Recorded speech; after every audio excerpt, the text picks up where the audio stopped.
So friends, ఈ particular trend Sensex చాలా దారుణంగా 600 పాయింట్స్ వరకు డౌన్ఫాల్ అయితే అయిందండి. దీనికి గల మెయిన్ రీజన్ ఏంటంటే అమెరికన్ మార్కెట్స్ అనమాట.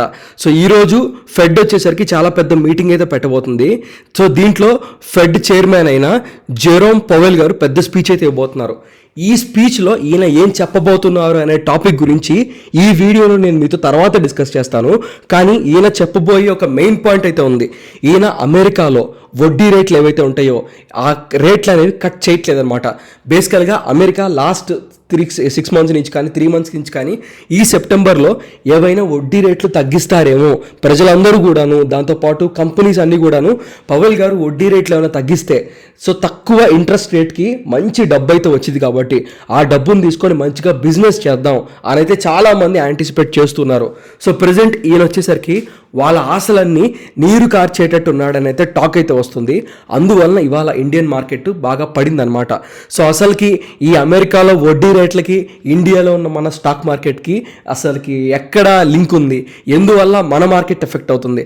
దాంతోపాటు మనం కనుక అబ్జర్వ్ చేసినట్లయితే మన సబ్స్క్రైబర్స్ అందరూ మరీ ముఖ్యంగా ఓలా ఎలక్ట్రిక్ గురించి ఈరోజు నన్ను చెప్పమని అడుగుతున్నారు, వొడాఫోన్ ఐడియా గురించి చెప్పమంటున్నారు, దాంతోపాటు సగిలిటీ గురించి అడుగుతున్నారు, సుజలాన్ గురించి అడుగుతున్నారు, జీ ఎంటర్టైన్మెంట్ గురించి అడుగుతున్నారు, ఎస్ బ్యాంక్ గురించి అడుగుతున్నారు, రిలయన్స్ పవర్ గురించి అడుగుతున్నారు, దాంతోపాటుగా Aditya Birla retail and fashion గురించి మాట్లాడమంటున్నారు. సో ప్రతి ఒక్క కంపెనీ గురించి ఈ వీడియోలో నేను మీతో చాలా క్లియర్గా డిస్కస్ అయితే చేస్తానండి. సో ముందుగా నేనండి మీ Telugu stock market హంటర్ని.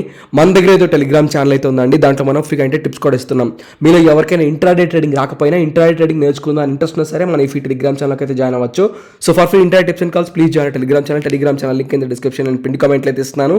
Almost 60,000 subscribers daily మన free intraday calls and tips అయితే పొందుతూ ఉన్నారు మన ఈ టెలిగ్రామ్ ఛానల్కి అయితే జాయిన్ అవుతాయి.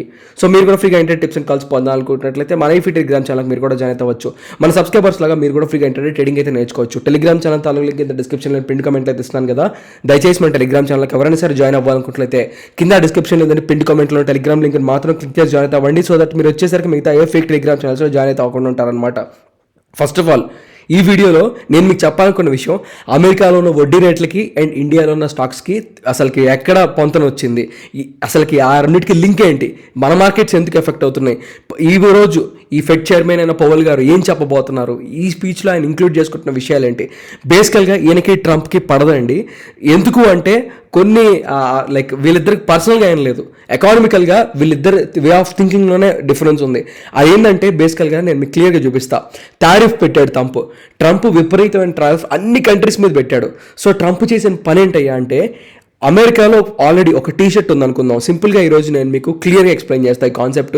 ఇప్పటి వరకు ఎవరైతే టారిఫ్ అంటే తెలియదు, లేదంటే అసలుకి ఫెడ్ రేట్స్ అంటే ఏంటో తెలియని వాళ్ళు, అసలుకి అమెరికన్ మార్కెట్కి ఇండియన్ మార్కెట్కి లింక్ ఎక్కడవుతుంది అని మీకు తెలియకపోతే ఇప్పుడు ఈ వీడియోలో నేను చెప్పే నెక్స్ట్ 2 మినిట్స్ స్కిప్ చేయకుండా చూస్తే కనుక మీకు చాలా క్లియర్గా ఇక్కడి నుంచి అమెరికన్ మార్కెట్స్ మీద ఒక అండర్స్టాండింగ్ కూడా వచ్చేసిద్ది అనమాట.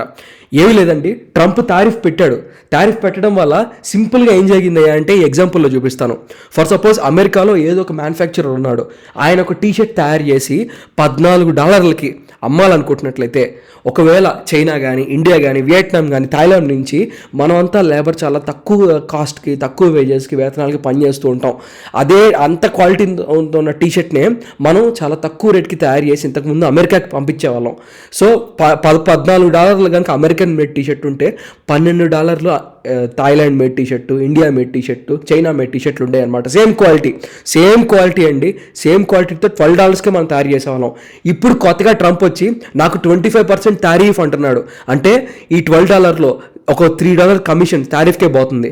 సో ట్రంప్ కనుక టారిఫ్ తీసుకుంటే చచ్చినట్టు మ్యానుఫ్యాక్చరర్, ఇండియాలో ఉన్న మ్యానుఫ్యాక్చరర్ కానీ చైనాలో ఉన్న మ్యానుఫ్యాక్చరర్ కానీ అదే టీ షర్ట్ని $15కి పంపించాలి అమెరికాకి.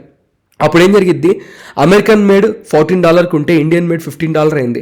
అప్పుడు ఆబ్వియస్గా అమెరికన్స్ అయినా ఎవరైనా సరే డబ్బులు మిగిలించుకుందాం అనే కదా నలుగురు పనిచేసేది, నలుగురు ఉండేది డబ్బులు మిగిలించుకుందామనే. సో ఆబ్వియస్గా $14 టీ షర్ట్ని కొనుక్కుంటాడు. దానివల్ల కంట్రీస్లో ఉన్న బిజినెస్ అన్నీ ఎఫెక్ట్లు అవుతున్నాయి. ఇదంతా ఒక ఎత్తు అయితే దీనివల్ల ఏం జరిగింది, కాస్ట్ పెరిగింది. $14 నుంచి $15 అయింది టీ షర్ట్. సో దీనివల్ల కాస్ట్లన్నీ కూడాను పెరిగిపోతూ ఉన్నాయి అన్నమాట. సో కాస్ట్ అంతా ఆబ్వియస్గా పెరుగుతూ ఉంటే ఆబ్వియస్గా శాలరీస్ ఇచ్చే వాళ్ళని ఏమడుగుతారు అమెరికన్ ప్రజలు, శాలరీస్ పెంచమని అడుగుతారనమాట. ఇంకా కావాలి డబ్బులు, మాకు ఇంకా సరిపోవట్లేదు, ఈ డబ్బు మాకు సరిపోవట్లేదు, మా రోజువారీ వస్తువులు మేము తినడానికి తాగడానికి బట్టలు వేసుకోవడానికి ఈ సామాన్లంతా రేట్లు పెరిగిపోతున్నాయి, సో మాకు వేతనాలు పెంచండి అంటారు. సో ఆబ్వియస్గా శాలరీస్ పెంచితే ఏం జరిగిద్ది, డబ్బుకు వాల్యూ లేకుండా పోద్ది అనమాట. సో డబ్బుకు వాల్యూ లేకుండా పోతే ఏం జరిగిద్ది, ఇన్ఫ్లేషన్ అనేది పెరిగిపోద్ది. ఇన్ఫ్లేషన్ అనేది పెరుగుతూ ఉందన్నమాట. అది ఇప్పుడు నేను చెప్పబోయే విషయం. పవెల్ గారి మెయిన్ ఎజెండా ఏంటి, ఆయన బాధ ఏందయ్యా అంటే అమెరికాలో ఇన్ఫ్లేషన్ అనేది పెరుగుతూ వెళ్ళిపోతుందండి, ఆ ఇన్ఫ్లేషన్ని కట్టుముట్టడించాలి. సో అది పవెల్ గారి ఆశయం.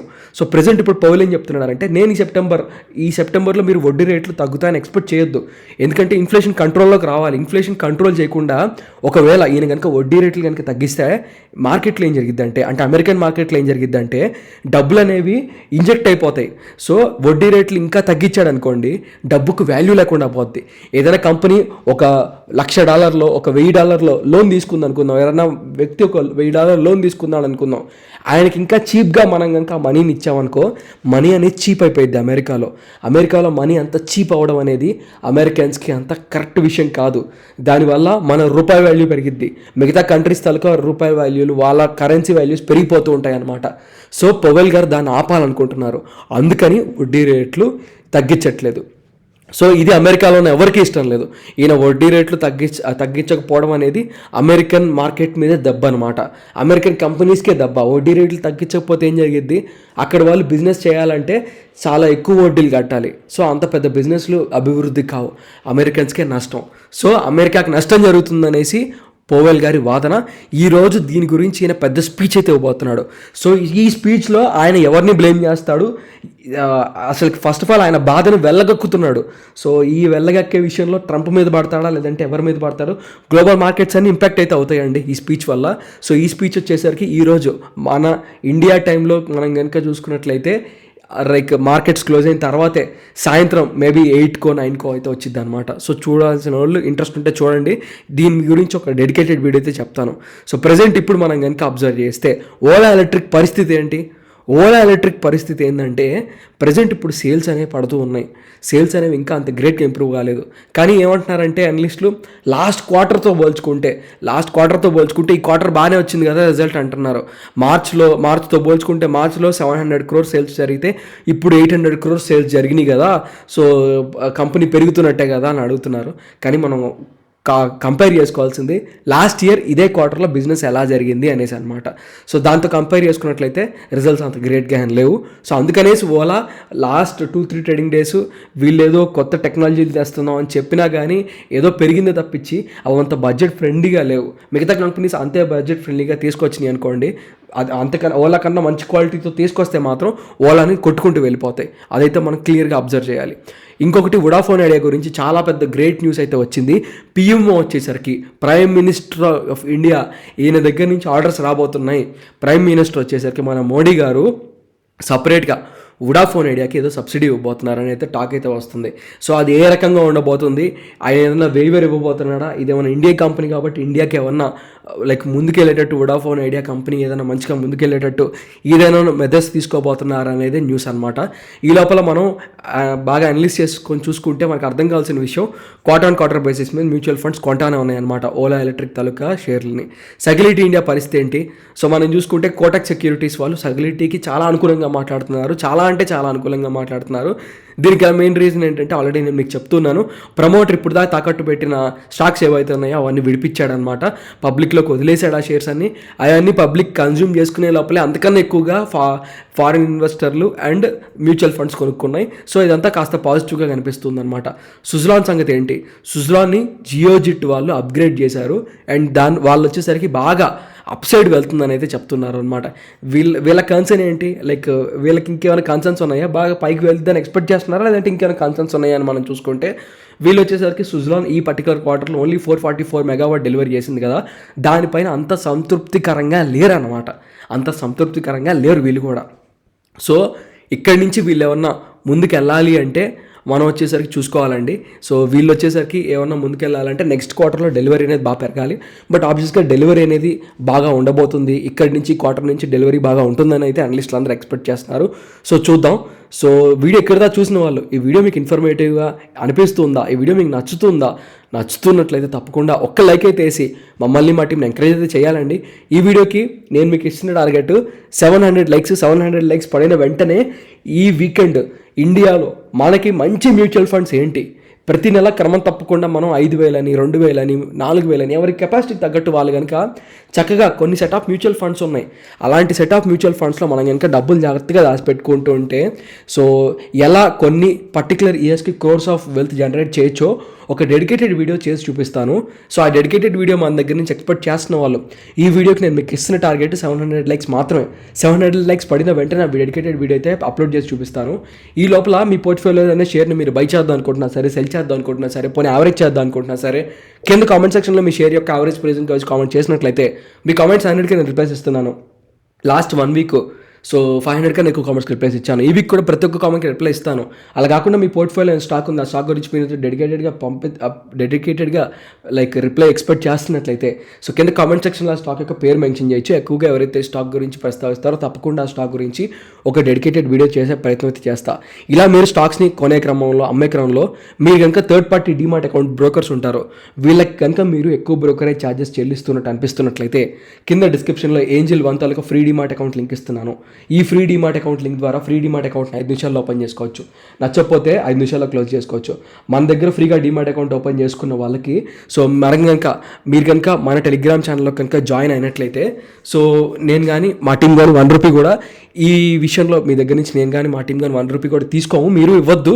సో ఫ్రీగా పోర్ట్ఫోలియో అనాలిసిస్లు, స్టాక్ అనాలిసిస్లు, ఫ్రీగా పోర్ట్ఫోలియో రివ్యూలు చేయించుకోవాలనుకున్నా సరే మన టెలిగ్రామ్ ఛానల్లోకి జాయిన్ అయితే అయ్యి చేయించుకోవచ్చు. సో ప్రజెంట్ ఇప్పుడు నెక్స్ట్ కంపెనీ వచ్చేసరికి జీ ఎంటర్టైన్మెంట్ పరిస్థితి ఏంటి? జీ ఎంటర్టైన్మెంట్స్ని మ్యూచువల్ ఫండ్స్ విపరీతంగా అమ్ముతున్నాయి చూసుకోండి, అది కూడా చెప్తున్నాను. So units 10s 100s 1000 10,000 lakh crore 10 crore 23 కోట్ల. సో మనం చూసుకుంటే 23 కోట్ల షేర్లు అమ్మేసినాయి మ్యూచువల్ ఫండ్స్. సో కొద్దిగా జాగ్రత్తగా చూసుకోండి. జీ ఎంటర్టైన్మెంట్ ఏదో ప్రమోటర్ హోల్డింగ్ పెరుగుతుంది కదా అని బ్లైండ్గా వెళ్ళిపోకుండా ఒకసారి చూసుకోండి, 1కి 10 సార్లు చూడండి. సో ఎస్ బ్యాంక్ విషయానికి వస్తే ప్రజెంట్ ఇప్పుడు ఈ జూలై మంత్లో మ్యూచువల్ ఫండ్స్ ఎక్కువగా కొంటున్నాయి అనమాట. దాదాపు 8 కోట్ల షేర్లు కొన్నాయి. 8 కోట్లు ఇంటూ షేర్ వాల్యూ ఒక్కొక్కటి 20 రూపాయలు ఉంది కదా, 8 2s 16 160 crores పెట్టుంటాయి దగ్గరగా. సో పాజిటివ్గానే ఉంది. నెక్స్ట్ క్వార్టర్ రిజల్ట్ ఇంకొంచెం పాజిటివ్గా రావాలి. రిలయన్స్ పవర్ పరిస్థితి ఏంటి? రిలయన్స్ పవర్ సో మనం చూసుకున్నట్లయితే లాస్ట్ ఒక 3 days ముందు బాగా పాజిటివ్గా ఉంది, బట్ ఇప్పుడు పడిపోతూ ఉందన్నమాట. ఒక్కసారి క్వార్టర్లీ రిజల్ట్స్ 1కి 10 సార్లు చూడండి రిలయన్స్వి. పాజిటివ్గా ఉంటేనే నెక్స్ట్ క్వార్టర్లీ రిజల్ట్, ఆ నెక్స్ట్ క్వార్టర్లీ రిజల్ట్ కాన్సిక్యూటివ్గా అట్లీస్ట్ 3 to 4 క్వార్టర్లీ రిజల్ట్స్ పాజిటివ్గా ఉంటేనే మనం వచ్చేసరికి ఆ షేర్ వైపు చూడాలి, లేదంటే అంత ఈజీగా చూడకూడదు. సో నెక్స్ట్ వచ్చేసరికి మనం చూసుకున్నట్లయితే ఆదిత్య బిర్లా గారిది fashion and retail business. So ఇప్పుడు దాకా ఈ బిజినెస్ బాగా డౌన్ఫాల్ అయితే అవుతుంది, బట్ ఈ పర్టికులర్ క్వార్టర్ నుంచి మళ్ళీ పుంజుకుందనమాట. వీళ్ళ దగ్గర ఉన్న బ్రాండ్స్ ఏదయ్యా అంటే ప్యాంతలూన్స్ ఉంది, Louis Philippe, Van Heusen, Allen Solly, ఇంకా పీటర్ ఇంగ్లాండ్. సో దాంతోపాటు Planet Fashion, so Van Heusen కూడా ఉంది, ప్యాంతలూన్స్ కూడా ఉంది. సో మేజర్గా అందరూ బాగా కొనుక్కునే బ్రాండ్స్ ఫస్ట్ 2 rows ఉన్నాయన్నమాట. సో నేను చెప్తున్న విషయం ఏంటంటే వీటి సేల్స్ అనేవి స్లోగా పెరుగుతున్నాయి, అంత ఫాస్ట్గా క్విక్గా లేవు కానీ స్లోగా పెరుగుతున్నాయి. అండ్ ఒకసారి మనం మ్యూచువల్ ఫండ్స్ తాలూకా హోల్డింగ్ చూసుకున్నట్లయితే పబ్లిక్ వచ్చేసరికి 23%కి పంప్ చేసుకున్నారు, అంటే 46% షేర్స్ ఉంటాయి లాస్ట్ క్వార్టర్, ఈ క్వార్టర్ కూడా. జరిగిన విషయాన్ని చెప్తాను చూడండి. ఎఫ్ఐఎస్ ఒక్కసారిగా 5% ఎగ్జిట్ అయ్యాయి, డిఐఎస్ 3% ఎగ్జిట్ అయ్యాయి. ఈ పెయిన్ అంతా మనకి రిటైలర్స్లో పడింది అనమాట. రిటైలర్స్ వచ్చి కొనుక్కోవడం వల్ల మనకు వచ్చేసరికి ఇప్పుడు షేర్స్ కాస్త డంప్ అయిపోయినాయి కాబట్టి చవకగా కొంచెం సపోర్ట్ లెవెల్స్లోనే ఉన్నాయి. ఇంట్రెస్ట్ వాళ్ళు చూడాలనుకుంటే చూడొచ్చు. సేల్స్ గ్రోత్ అనేది స్లోగా పెరుగుతుంది స్టడీగా. సో ఓవరాల్గా మీకు ఈ వీడియోలో అన్ని స్టాక్స్ గురించి అర్థమైంది అనుకుంటున్నాను. ఏదైనా స్టాక్ గురించి మీరు నాతో ఇలా డెడికేటెడ్ వీడియోస్ చేస్తూ ఉంటాను కదా, ఇంక్లూడ్ చేయించుకుందాం అనుకున్నట్లయితే కింద కామెంట్ సెక్షన్లో ఆ స్టాక్ యొక్క పేరు మెన్షన్ చేసి నెక్స్ట్ వీడియోలో అప్లోడ్ చేసే ప్రయత్నం అయితే చేస్తాను.